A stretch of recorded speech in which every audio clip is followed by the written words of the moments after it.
हम कह रहे हैं इनका जड़ खत्म होना चाहिए। इनका रैपिडो जो लाइन है, ऑनलाइन है, ये बंद होना चाहिए कि जिससे टू व्हीलर रैपिडो ना चल पाए। क्योंकि आज रैपिडो घर घर पहुंच गई है, हर घर के मतलब अगर मुझे अपने घर से कहीं जाना है तो मैं ऑटो को ना ढूंढ के सबसे पहले रैपिडो को ढूंढूंगा। इन्होंने 5-5 लाख की गाड़ियां ले ली और अब जो है काम 200-200 रुपए का भी नहीं हो रहा, काम हमारा बहुत कम हो गया। रैपिडो का नहीं, रैपिडो में जो गल चल रहे टू व्हीलर प्राइवेट प्लेटों में चल रहे, हरियाणा से यूपी से जो आ रखे हैं और वो काफी तादाद देहरादून में उनकी गाड़ियों की हो गई है। तो क्या आप चाहते हैं कि जो बाहर के हैं, जो यहाँ उत्तराखंड से नहीं है, वो उत्तराखंड में आके काम ना करें? नहीं, जो हम काम धंधा करते हैं उसकी हालत बहुत खराब है। बेरोजगारी के कगार पर खड़े हैं, रोजगार के लिए नाम है केवल, बाकी धंधा इतना प्रभावित हो जाएगा, परिवार नहीं चल रहे हैं। नमस्कार, मैं हूं अश्विनी राजपूत और स्वागत करता हूं उत्तराखंड ब्रॉडकास्ट में। आज ऑटो यूनियन प्रेस क्लब पहुंची है और यहां पर अपनी कुछ मांगे ऑटो यूनियन वाले रख रहे हैं। जैसे रैपिडो को लेके इनकी कुछ मांग है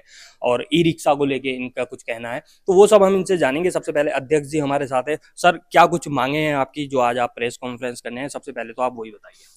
हमने कई बार अधिकारी, ट्रांसपोर्ट कमिश्नर, आरटीओ, मुख्यमंत्री, हमने डीएम के थ्रू भी पत्र दिया कि हमसे वार्ता करें। जो हमारे मुद्दे हैं उसमें वार्ता करके अगर निमट जाए तो बढ़िया ही है।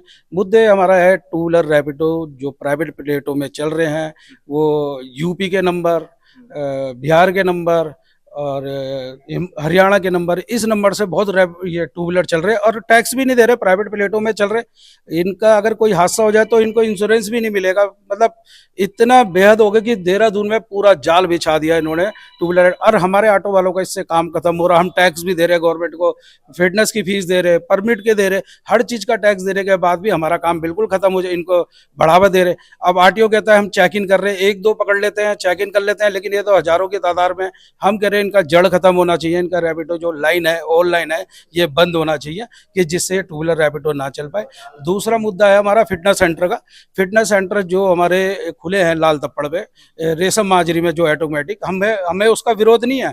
हम ये कह रहे हैं कि हमारा सेंटर में खोलो। हमारा 25 किलोमीटर का है, वो बढ़ता है 28 किलोमीटर में। अगर 3 किलोमीटर में किसी ऑटो वाले का हादसा हो जाएगा तो इंश्योरेंस वाले क्लेम नहीं देंगे, हमारी बात हो रहेगी, तो वो बेचारा गरीब मारा जाएगा। सेंटर के लिए आप ऑप्शन दीजिए, औरों को दीजिए, और भी खोल सकते हैं। ये एक को विशेष फिटनेस सेंटर का ऑप्शन दे रखा, और भी खोलेंगे तो हमारी भी सुविधा अच्छी हो जाएगी कि पास में है और चला पाएंगे। और तीसरा हमारा है electronic auto e rickshaw. E rickshaw जो है बहुत ज्यादा हो गए, 15,000 तो देहरादून में, बाकी हरिद्वार के प्रधान भी आए हुए, ऋषिकेश के भी आए हुए, वहां भी ऐसी हो रहेगा। हमारा जो गाड़ियां चल रही थी ऑटो, जो सेवा दे रहे थे 71 से दे रहे थे, जो हमारा रजिस्टर ऑटो है तब दे रहे, और हमें गायब करने के चक्कर में रह रहे। इन्होंने कहा आप सीएनजी ले आओ, हम सीएनजी ले आए गाड़ी की, प्रदूषण मुक्त रहेगा। अब सीएनजी के बाद अब ये हाल हो गया कि इन्होंने 5-5 लाख की गाड़ियां ले ली और अब जो है काम 200-200 रुपए का भी नहीं हो रहा, काम हमारा बहुत कम हो गया। इतना टूरिस्ट, इतनी पब्लिक नहीं है कि जो ये इलेक्ट्रॉनिक इतने खोले जा रहे। 15,000 इलेक्ट्रॉनिक खोल दिए, जगह शहर में है नहीं, काम है नहीं। हम ये कह रहे 10 साल के लिए या तो इनका रजिस्ट्रेशन बंद कर दो। अगर रजिस्ट्रेशन बंद नहीं करते तो जैसे ऑटो के परमिट दिए जाते हैं कि आप मूल निवास लगाओ, लाइसेंस देखो, चरित्र प्रमाण पत्र देखो, अगर ये सब होता है तो इनको ठीक है, ये चीज लगाओ। अगर कहते हैं कि सेंटर से है, ये हम बंद नहीं कर सकते, तो आप ये मूल निवास लगाओ, जैसे हमारे देहरादून में ऑटो को देते हैं वैसे इनको दो, तो ठीक है ना। तो हमारा कहने का यही मतलब है कि हम अगर ये 19 तारीख तक अब वार्ता करते हैं तो ठीक है, नहीं तो 20 तारीख को हमारा मुख्यमंत्री का कूच होगा, जिसमें हरिद्वार के ऑटो वाले, ऋषिकेश के, देहरादून के सभी ऑटो वाले होंगे। ठीक है, सबसे पहले शुरू के से जो आपकी मांग है रैपिडो को बिल्कुल बंद करने वाली, उससे आम जन पर क्या असर पड़ेगा? क्योंकि आज रैपिडो घर घर पहुंच गई है, हर घर के मतलब अगर मुझे अपने घर से कहीं जाना है तो मैं ऑटो को ना ढूंढ के सबसे पहले रैपिडो को ढूंढूंगा।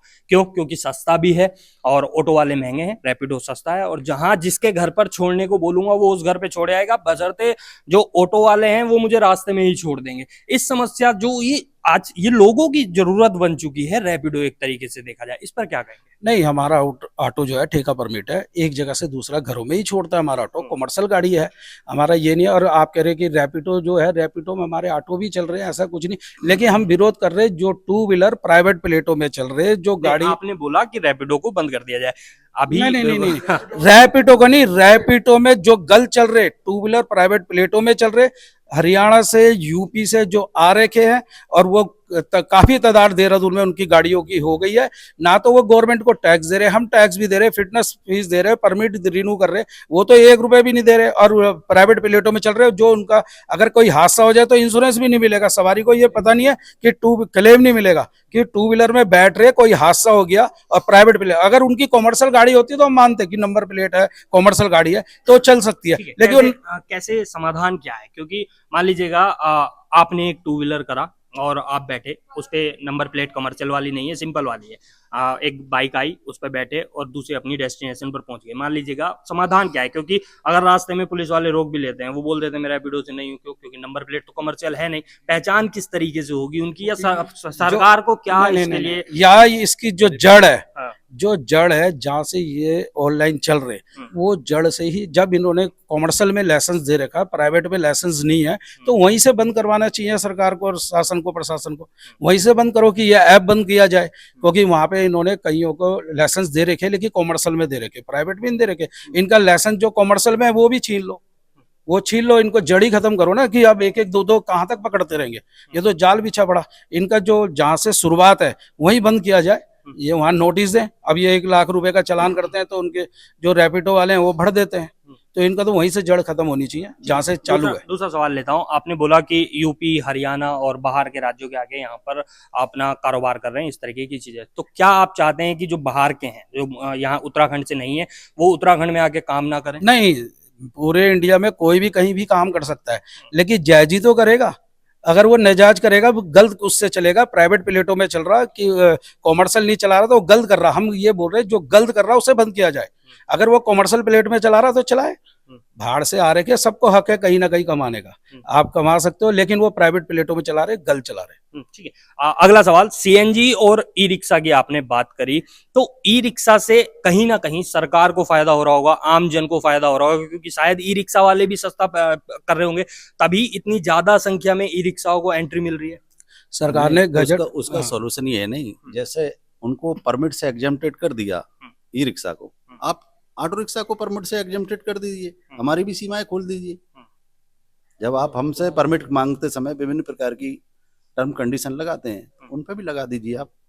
अभी क्या टर्म कंडीशन है ई रिक्शा वालों के लिए? ये कोई टर्म कंडीशन नहीं है। खरीदें और चला लें, रजिस्ट्रेशन कराओ और चलाओ। वो हरिद्वार भी जा सकते हैं, ऋषिकेश भी, कहीं भी जा सकते हैं, कोई रोक नहीं, कोई नियम ही नहीं है उन पे, परमिट ही नहीं है। परमिट होगा 25 किलोमीटर तो पाबंदी में आ जाएंगे, जैसा हमारा परमिट है, उन पे परमिट ही नहीं है, तो वो कहीं भी जा सकते हैं, कहीं भी गाड़ी चला सकते हैं, वो 100 किलोमीटर जाए। क्या बोल रहे थे? मेरा निवेदन इतना है कि शहर की आबादी के अनुपात में या अनुपात से बहुत ज्यादा संख्या में इनका रजिस्ट्रेशन हो चुका है, और जो हम काम धंधा करते हैं उसकी हालत बहुत खराब है। बेरोजगारी के कगार पर खड़े हैं, रोजगार के लिए नाम है केवल, बाकी धंधा इतना प्रभावित हो चुका है, परिवार नहीं चल रहे हैं।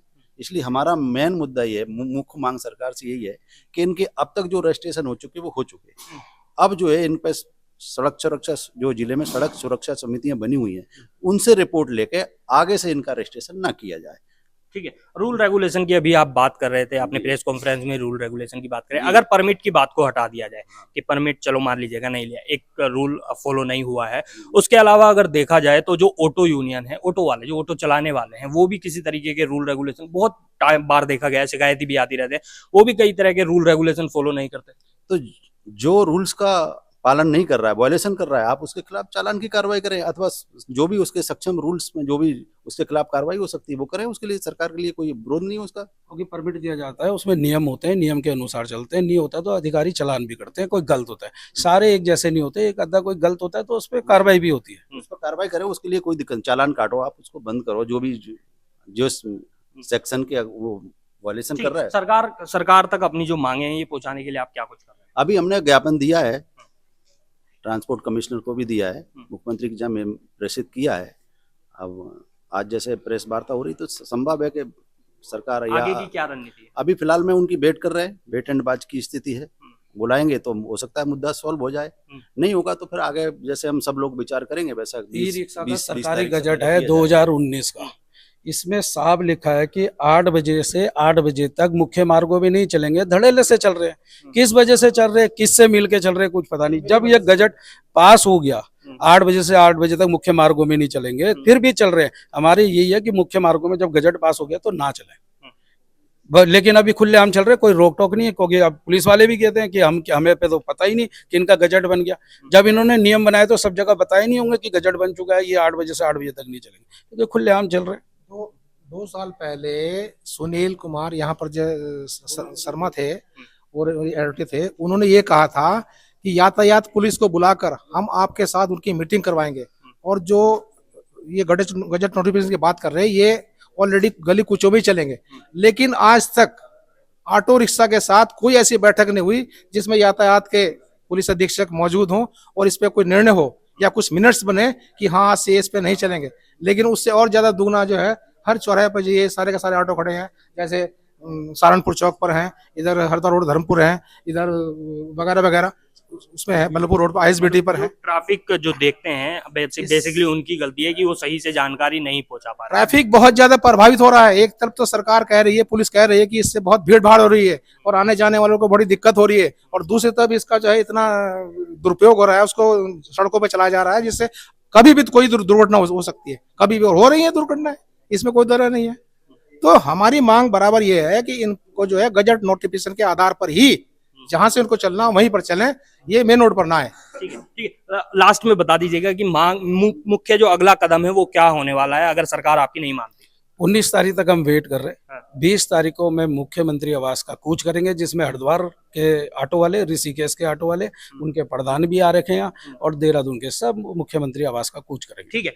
तो अब जो ऑटो यूनियन वाले हैं उन्होंने रैपिडो और जो ई रिक्शा है बेसिकली उनके खिलाफ कहीं ना कहीं मोर्चा खोला है, और अगर सरकार इनकी मांगे नहीं मानती तो ये 20 तारीख को मुख्यमंत्री आवास कूच करेंगे। आगे क्या कुछ होता है इसमें, क्या जो सड़कों पर जो ट्रैफिक आज दौड़ रहा है, जिस तरीके से आप देहरादून की भी हालात देख रहे हैं, जिस तरीके से वहाँ अगर आप सड़क पे चलेंगे तो आपको निकलने की, क्या कदम रखने की कभी कभी जगह नहीं मिलती, क्या इससे निजात दिलाने में सरकार कुछ प्रभावी जो कदम है वो उठा पाएगी?